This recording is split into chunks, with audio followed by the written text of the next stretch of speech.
Hello guys, magandang umaga. Ngayong araw po, pupunta po kami ngayon sa hospital dahil ngayon po ang schedule ng emergency operation daw ni Dante sa kanyang gallbladder.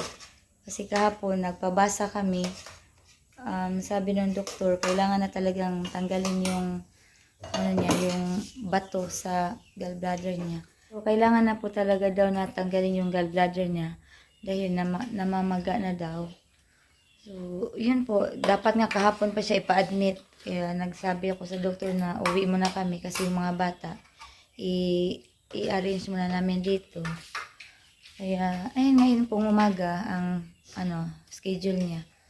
Siya muna, i-fasting i-fasting sa muna siya, tapos i-laboratory. Pag okay na siya i-opera na talaga siya. So, si Kuya James naman, doon sila sa simbahan ngayon magtrabaho. So, ipasama ko na lang si Moises para wala kasi siyang kasama dito sa bahay. Kaya silang dalawa mamaya pupunta sa simbahan. Kami naman doon sa hospital. Nandito na si Nato.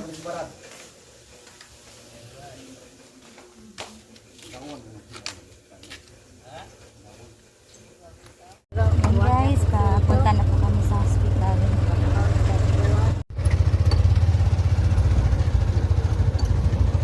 Ako, pap may pala. Papakawan ng mama na eh. Ayan, nandito na kami. Ay, kalata si Jojo. Parante. At diretso lang, Tanat. Kamu na lang ha. Thank you, Tanat. Ayan, nilagyan na po si Dante ng dextrose para sa paghahanda ng kanyang operation. Pero ngayon, kumain pa siya. Mamaya, hindi na siya pwedeng kumain.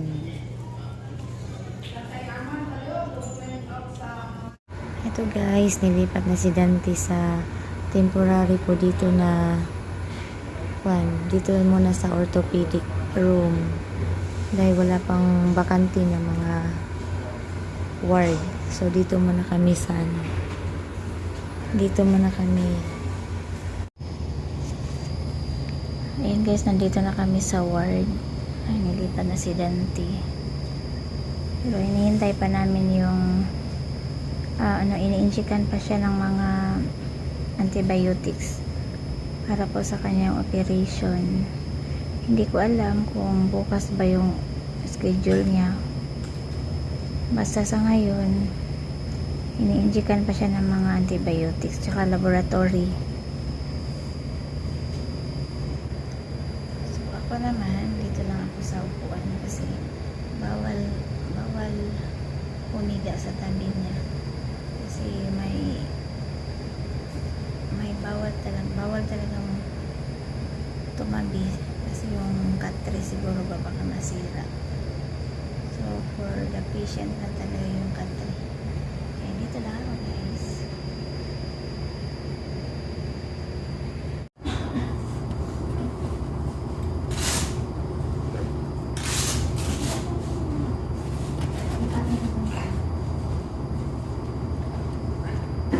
So ngayon guys, nasa CR na po si Dante, nag-shave na po ng kanyang mga bigote at saka dito sa tiyan.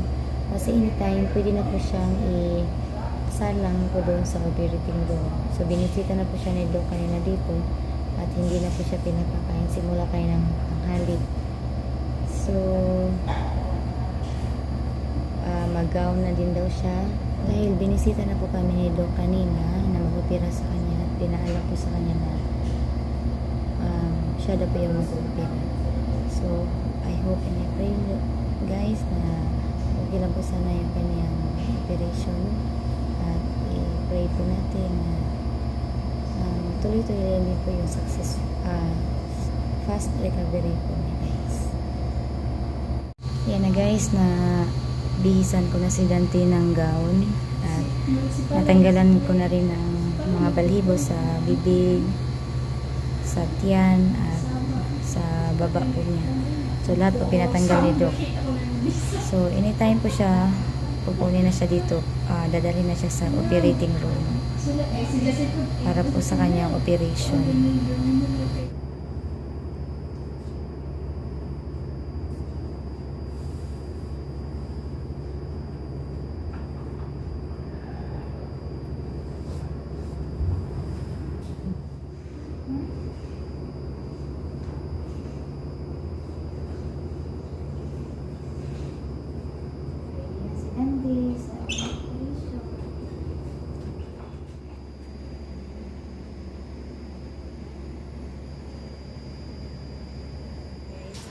Dadalhin na si Dante sa operating room para operahan na po siya.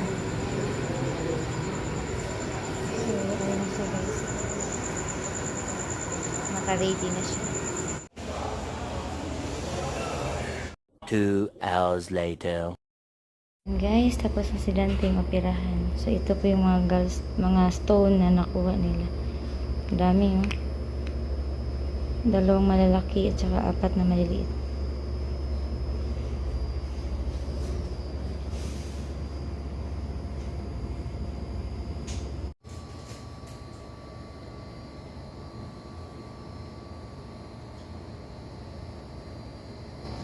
So, mas mabuti na po talaga na tinanggal na lang po yung gallbladder ni Dante. Kasi yun po yung cause na lagi po sumasakit po yung kanyang tiyan na talagang parang kamamatay niya talaga sa sobrang sakit.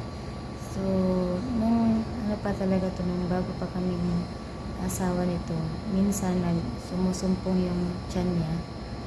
Tapos nung lumalala na talaga, nung may mga anak na kami, hanggang ngayon, ang lalaki na pala ng mga bato sa kanyang gallbladder. So, kaya nakapag-decision siya guys na ipatanggal na lang talaga para wala na daw sagabal sa kanya yung ganong sakit. Hindi na siya kasi umano sa mga gamot. So, ilang days na kami pa balik-balik dito sa hospital. Ay, binibigyan siya ng mga high dosage na mga gamot na talaga yung pinapainom sa kanya. Kaya ngayon, nung last na nagpa-ultrasound pa kami doon sa Hagnat, namamaga na daw talaga yung abdomen niya. Kaya nag-decide yung doktor dito na ipatanggal na lang talaga. Baka daw magnana pa daw. Kaya ito, yan. Tapos na siyang napirahan. So, magpahinga na lang siya muna.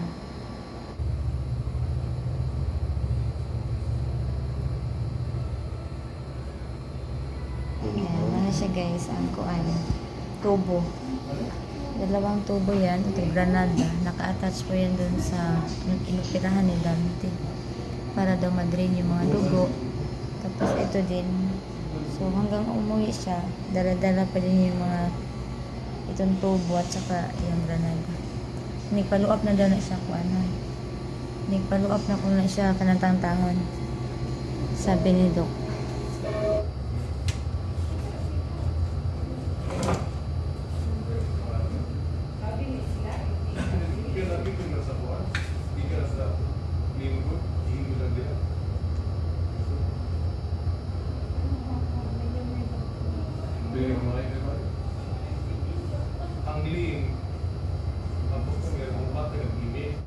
Ayan guys, matutulog na po yun si Dante.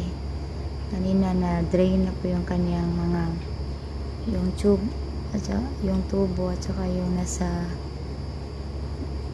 inoperahan niya na parang granada daw ang tawag dun. So na drain na namin. So ayan, patulog na siya. So ako naman, baka dito lang ako sa gilid. Sisingit ako dito sa kanya.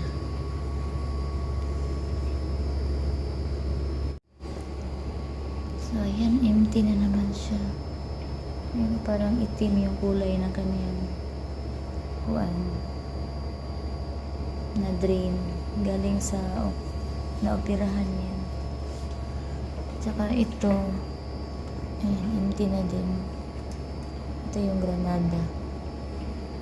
So, dinrain ko na din. Ako na yung tinuruan ng nurse para ako na yung mag-drain kasi doon sa bahay. Ako naman yung magdi-drain nito. Tapos i-measure ko yung na-drain ko na dugo tsaka yung dito sa tubo. I-measure ko kung ilang ml.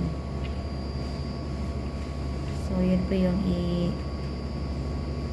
ilista ko kung ilang ml po yung na-drain.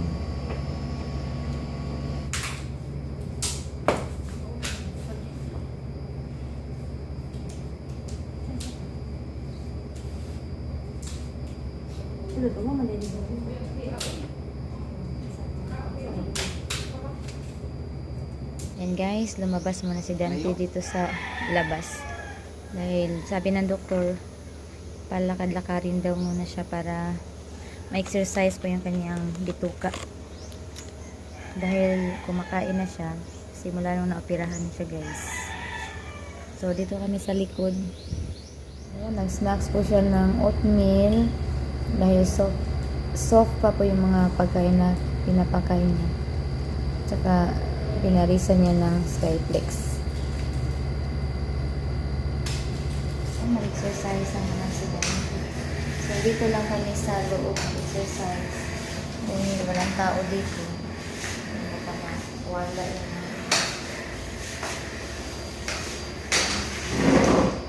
Sekarang dari tadinya no.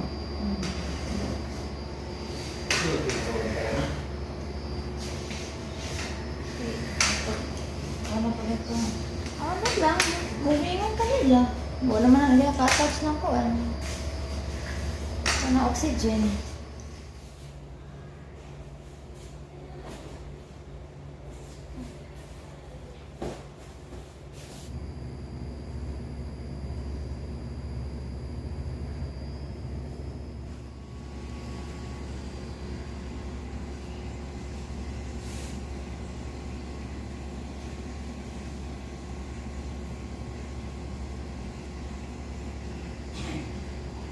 Ang among pasyente.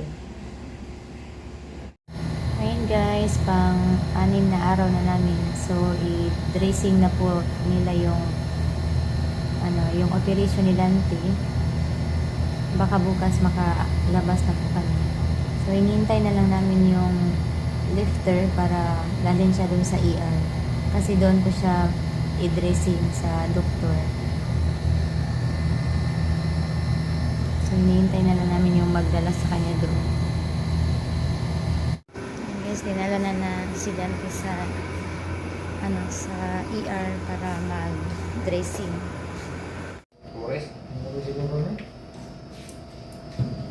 Nagtangtang na sa kuwan. Nasa tangtang mo noy. Lagi ba, nagtangtang iluhan na. Kini, tangtang sa'yo na. Di, ang kanibang iyang Kene? host ba? Kini host? Pina, kama, pinakasayo, lumbuton naman na.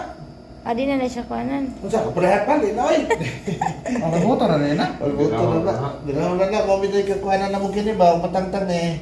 Tahi? Kanang na yung, tanod ba, tanod? Mga na para di ka mag-anaan na ba? Oo. Yes, uman na. Og dressing. Thank you, kuya. Nanay mo sunon, dili Uman na siya kuan. Dressing, guys. abot sa tao na. Kasi ugma may makalabas nito. Lasing pa. So guys, pang 8 days na po namin dito sa hospital. So mag-process na po ako para sa discharge namin ngayon para makauwi na po kami.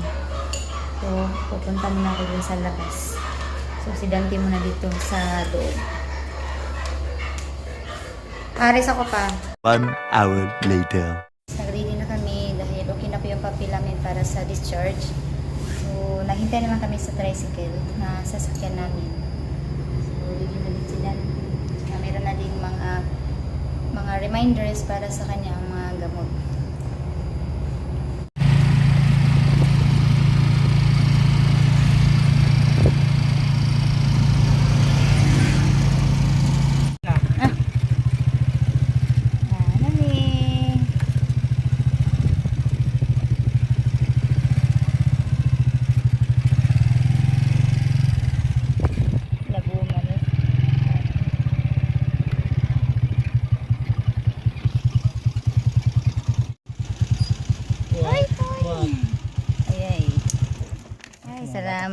Nanami diri guys.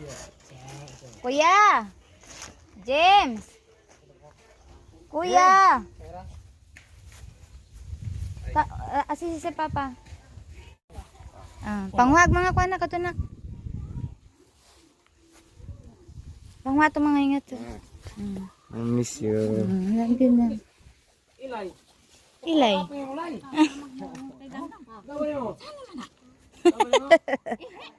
De. Pangkuha na na.